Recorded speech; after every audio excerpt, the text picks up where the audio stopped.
চতুর্থ শর্ত, দেহ, কাপড় এবং স্থান পাক হতে হবে। কি হতে হবে?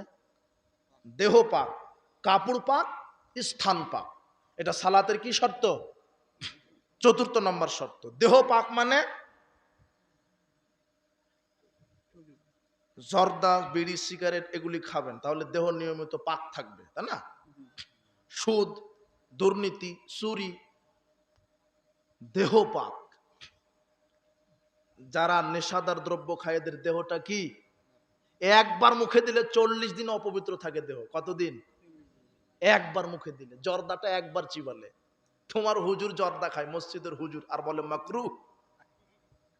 কি বলে? এবাদাতের পূর্বে হালাল বৈধ রুজি খেতে হবে। তা আমি অত ব্যাখ্যা দিচ্ছি না, সময় খুব সংকীর্ণ।